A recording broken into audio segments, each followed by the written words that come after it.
Title: chole bhature बेचने वाली चिड़िया बहू। एक जंगल में नोनी नाम की सुंदर चिड़िया अपनी माँ सरोज के साथ रहती थी। वक्त रहते सरोज ने अपनी बेटी नोनी की शादी टीटू नाम के कौवे से करा दी, जिसके बाद दोनों खुशी खुशी से अपनी जिंदगी जी रहे थे। शाम को जब टीटू घर आता है तो नोनी चिड़िया कहती है, नोनी अजी आप आ गए, चलिए फ्रेश हो जाइए, आज मैंने आपके लिए खाने में बहुत अच्छी अच्छी चीजें बनाई हैं। टीटू, मुझे पता है तुमने मेरे पसंदीदा छोले भटूरे बनाए हैं ना, मुझे उसकी खुशबू आ रही है। नोनी, ओम वो धुर्राटे काट दिए, आपको तो पता चल गया। हाँ, मैंने छोले भटूरे बनाए हैं खास आपके लिए। तभी हाथ मुंह धोकर टीटू आ जाता है और दोनों साथ बैठकर खाते हैं तो कहते हैं, टीटू, अरे वाह मेरी प्यारी नोनी, तुमने तो बहुत ही स्वादिष्ट छोले भटूरे बनाए हैं। ऐसे छोले भटूरे तो कोई बाहर बनाकर भी नहीं खिला सकता। नोनी, सच्ची में मैंने इतने अच्छे छोले भटूरे बनाए हैं क्या? चलो अच्छी बात, आपको पसंद आ गए। टीटू, अरे पसंद कैसे नहीं आते, मेरी बीवी ने जो बनाए हैं। मैं तो कहता हूँ कि कभी जरूरत पड़ी ना तो हम छोले भटूरे की ही दुकान लगाएंगे। देखना, लोगों को तुम्हारे हाथ का स्वाद भी मिलेगा और हमारे घर में पैसे भी आएंगे। नोनी, अरे आपने तो काफी अच्छा आइडिया बताया है, चलो अब तुम भी खा लो। वो दोनों खा ही रहे थे कि नोनी की सास मंजू आ जाती है और नोनी अपने सास के पैर छूकर कहती है, नोनी, अरे माँ जी आप आ गई 4 धाम की यात्रा करके, चलो बढ़िया है, आइए ना, आज हमने छोले भटूरे बनाए हैं। माँ जी, जीती रहो खुश रहो, चल आजा तो खिला दे तो जरा मुझे भी अपने छोले भटूरे। सास कौवी से कहते ही नोनी उसे छोले भटूरे देती है। वक्त बीतता है, सब कुछ अच्छा चल रहा था कि अचानक से टीटू कौवे की तबीयत खराब हो जाती है और वो चल बसता है। उसके जाने से नोनी और मंजू का बहुत बुरा हाल हो जाता है, वो टूट जाते हैं। कुछ दिन गुजरते रहते हैं, जैसे कैसे वो अपना घर चलाते रहते हैं, लेकिन अगले कुछ दिन उन पर खाने के लिए भी कुछ नहीं बचता। तभी सास मंजू कहती है, मंजू बहू, घर का सारा राशन पानी खत्म हो गया है, हमारे घर में खाने के लिए कुछ भी नहीं है, हमें कोई झाड़ू पोछे का काम ढूंढना होगा जिससे घर का खर्चा चल सके। आखिर अब घर में खर्चा हमें ही देखना होगा। नोनी, माँ जी आप बिल्कुल ठीक कहती हैं, पर हम करें तो क्या करें?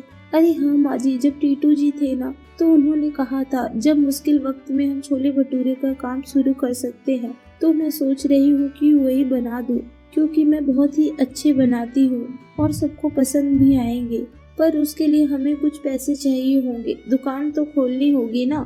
मंजू, उसकी चिंता तू मत कर, ले मेरे सोने के हार बेच दे, जाकर इससे हम दुकान खोलेंगे। नोनी मना करती है, पर सास के कहने से नोनी सोने का हार लेकर बेच देती है और मिले पैसों से भटूरे का सामान लेकर आती है। अगले दिन छोले भटूरे बनाकर बेचने लगती है।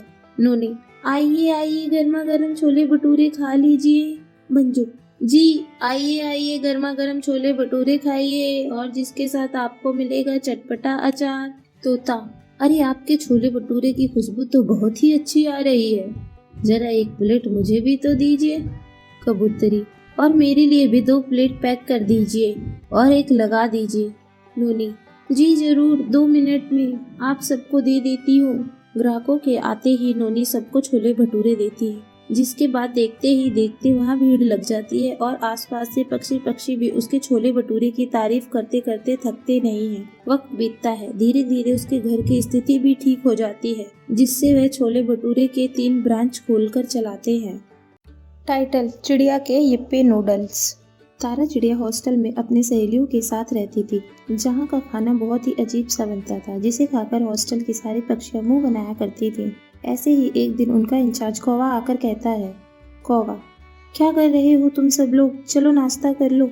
ये बोलकर हॉस्टल का इंचार्ज कौवा चला जाता है। तभी तारा चिड़िया अपनी सहेली रीटा और बुलबुल से कहती है, तारा, यार ये सब क्या है, ये लोग हमें हॉस्टल के बाहर नहीं जाने देता, ऊपर से अपने हॉस्टल का गंदा सा खाना बनाकर खिलाते हैं, भला ये भी जीना कोई जीना है?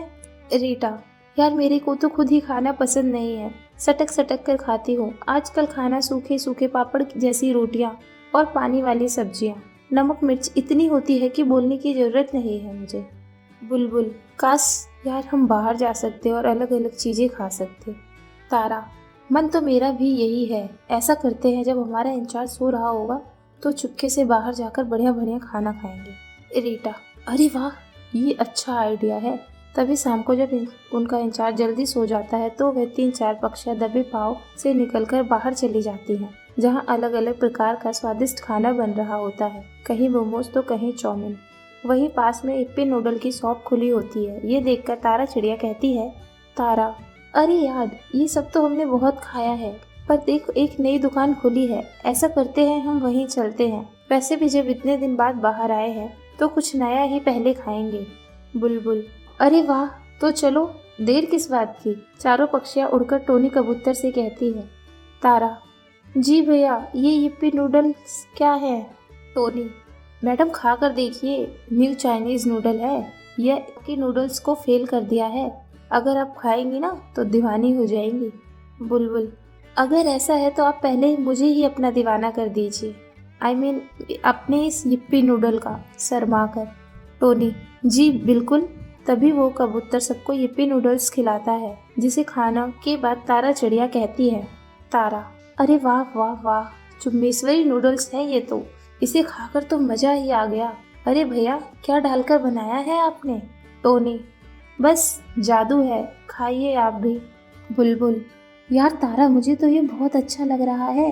भैया 2 प्लेट और बना दो, मेरा तो इसी से पेट भर जाएगा और मैं इसी को पेट भर कर खाऊंगी।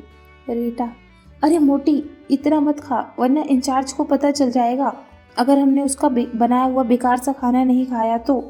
बुलबुल, अरे उसकी फिक्र मत कर, उस खाने को हम ठिकाने लगा देंगे यार। तारा, यार कहीं वो खड़ूस सा कौवा इंचार्ज जग ना जाए, जल्दी खाओ, जल्दी चलो यहाँ से।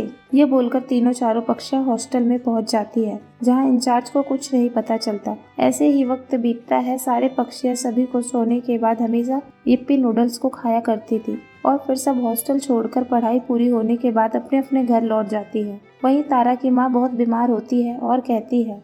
तारा, माँ, तुम्हारी इतनी हालत खराब क्यों है? मुझे पहले क्यों नहीं बुलाया तुमने? सीना, बेटा, अगर मैं बुलाती तो तेरी पढ़ाई कैसे होती? तारा, दवाई नहीं खाई ना माँ आपने? मुझे पता था मुझे ये दवाई लानी होगी। थोड़े बचे कुछ पैसों से वो अपनी माँ की दवाई लाने के बाद कहती है। तारा, हे भगवान, मुझे कोई तो रास्ता दिखाओ। माँ की दूसरी दवाई लाने के लिए मेरे पास तो पैसे ही नहीं बचे।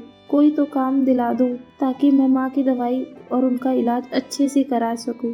तारा दुखी मन से सोच रही थी कि उसकी हॉस्टल वाली दोस्त बुलबुल आकर कहती है। बुलबुल, अरे तारा, तू दुखी कैसे? क्या हुआ?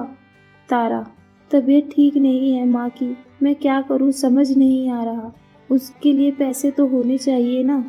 बुलबुल, मैं हूँ ना, ले, मुझसे पैसे ले ले। और ऐसा कर, जो हम हॉस्टल में बहुत खाते थे ना यिप्पी नूडल्स, तू उसे ही बेच ले, वो तो बहुत बिकेगा वैसे भी। तारा, शुक्रिया यार मेरी मदद के लिए। अगले दिन बुलबुल तारा को पैसे देती है, जिसके बाद तारा उन पैसों से यिप्पी नूडल लाकर छोटी सी दुकान खोल लेती है और लोगों को अपने हाथ के यिप्पी नूडल बनाकर खिलाती है। तारा, आइए आइए, यिप्पी नूडल्स खा लीजिए। बल्लू, अरे वाह, आप तो बहुत ही स्वादिष्ट यिप्पी नूडल्स बनाती हो। तारा, जी शुक्रिया। इस तरह तारा के यिप्पी नूडल्स मशहूर हो जाते हैं। साथ ही वो उन पैसों से अपनी माँ का इलाज करवाती है। फिर वो खुशी खुशी रहने लगते हैं।